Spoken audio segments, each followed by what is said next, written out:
தைப்பூசத்துக்கு நிறைய பேர் பழனிக்கு போவீங்க. பழனியில பொதுவாகவே 6 தடவை அபிஷேகம் நடந்து 6 விதமான அலங்காரங்கள் முருகருக்கு செய்யப்படும். ஒவ்வொரு விதமான அலங்காரத்துக்கும் ஒவ்வொரு பலன் இருக்கு. காலையில 6 to 7 சன்னியாசி அலங்காரம், அதாவது நம்ம ஆண்டி அலங்காரம் சொல்லுவோம் இல்லையா, அதுதான்.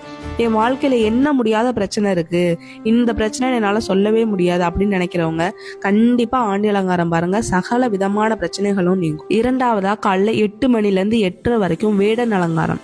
எனக்கு எதிரிகள் தொல்லை நிறைய இருக்கு, என்னோட பயம் என்னை விட்டு நீங்கணும்னு நினைக்கிறவங்க இந்த அலங்காரம் பாருங்க. 3வதா காலைல 9 மணிலேருந்து 9:30 வரைக்கும் பாலசுப்ரமணியர் அலங்காரம். எனக்கு குழந்தை வர வேணும்னு நினைக்கிறவங்க கண்டிப்பா இந்த அலங்காரத்தை பாருங்க. அடுத்து பகல் 12 மணிலேருந்து 12:45 வரைக்கும் வைதிகால் அலங்காரம். என்னோட நோய் நொடிகள் தீரணும், என்னோட மனக்குழப்பங்கள் நீங்கணும்னு நினைக்கிறவங்க கண்டிப்பா இந்த அலங்காரம் பாருங்க. அடுத்தபடியா மாலை 5:30 6:15 வரைக்கும் ராஜ அலங்காரம். என்னோட தொழிலில் எனக்கு வளர்ச்சி வேணும், எனக்கு என் வாழ்க்கையில முன்னேற்றம் வேணும், நான் வீடு கட்டணும், புது வீடு குடி போகணும் அப்படின்னு அந்த எண்ணங்கள் உள்ளவங்க கண்டிப்பா ராஜ அலங்காரம் பாருங்க. அடுத்து புஷ்ப அலங்காரம் இரவு 8:30 9 மணி வரைக்கும் இருக்கும். என் வாழ்க்கையில எனக்கு மகிழ்ச்சிங்கிறதே கிடையாதுன்னு நினைக்கிறவங்க கண்டிப்பா இந்த புஷ்ப அலங்காரத்தை பாருங்க, உங்க வாழ்க்கையில மாற்றம் நடக்கும். அதுக்கப்புறம் நைட் ஃபுல்லாவே இரவு கால சந்தன அலங்காரத்துலதான் முருகர் ஒரு வயசான தோற்றத்துல காட்சி தருவாராம்.